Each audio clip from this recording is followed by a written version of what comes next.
नरखेड तालुक्यातील पिपळा, केवळराम, खापा, जनाबाई, मोहगाव, भदाडे, खुटकैरी, आग्रा, शेमडा, जुनापाणी, मनातखेडी, मसुरा, सिंधी उमरी या पट्ट्यामध्ये नुकत्याच झालेल्या वादळी वाऱ्यासह गारपिटानं पावसानं शेतकऱ्यांच्या तोंडी आलेला घास म्हणजे संत्रा, मोसंबी, गहू, हरभरा या पिकांचं अतोनात नुकसान झालं असता शासनानं तातडीनं नुकसानीचे सर्वे करण्याकरता पटवारी कृषी सहाय्यक सचिव यांना सूचना करून शेतकऱ्यांच्या बांधावर पाठवले असता पीक नुकसान पाहणीमध्ये फक्त 12 ते 15% नुकसान या कर्मचाऱ्यांनी दाखवलं। परंतु ज्या शेतकऱ्यांचं 100% नुकसान झालेलं आहे त्यांना या कर्मचाऱ्यांनी वाऱ्यावर सोडलेलं चित्र परिसरामध्ये दिसतंय। शेतकऱ्यांची शासनाला अशी विनंती आहे की ज्या शेतकऱ्यांचे 100% नुकसान झालेलं आहे त्यांना त्या पिकाचा नुकसान मोबदला रिसर देण्यात यावा अशी परिसरातील शेतकऱ्यांची मागणी आहे। निसर्गाच्या लहरीपणामुळे आणि आसमानी आणि सुलतानी संकटामुळे आणि शासनाच्या वेळकाढू धोरणामुळे शेतकरी राजा भरडला जात आहे हे विशेष। येथील रहिवासी कास्तकार माझी शेती खुटखैरी मौजा इथे आहे। काय नाव आहे तुमचं? दशरथ गुलाबराव खंडरे। हा, शेती किती एकर आहे? शेती 3 एकर आहे।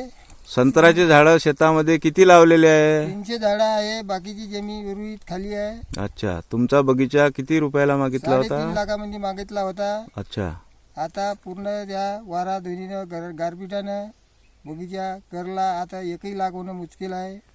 याच्यावर सरकारनं काही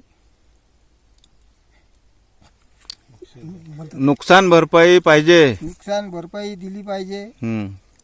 पटवारी लोकांचं काय म्हणणं होतं? पटवारी लोकांचं म्हणणं होतं का हे बुवा जास्त नुकसान झालं नाही, आले होते इथं। अच्छा, ते गेले। मी मोहगाव बदाड येथील रहिवासी अरुण माधवराव उमाठे गुरुवारी रात्री 7:30च्या सुमारास अवकाळी पावसाने खूप धुमाकूळ माजवला। त्या पावसामध्ये गारपीट, पाऊस न वारा धुंत एवढं होतं की काही विचारता सोय नाही।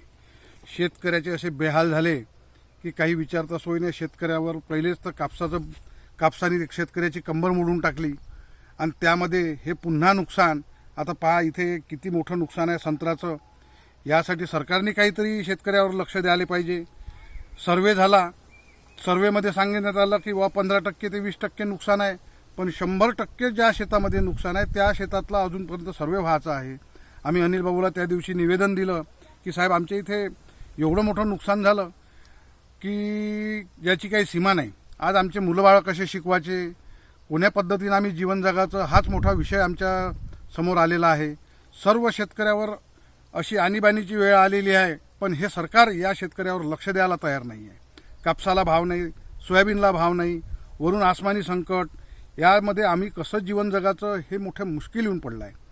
हे पिपळा केवढामचे आहे शेतकरी, काही सिंधी उमरीचे आहे, मन्नातखेडीचे आहे, गहू काही राहिला नाही। NTV न्यूज मराठीसाठी प्रतिनिधी सहदेव वैद्य, नरखेड, नागपूर।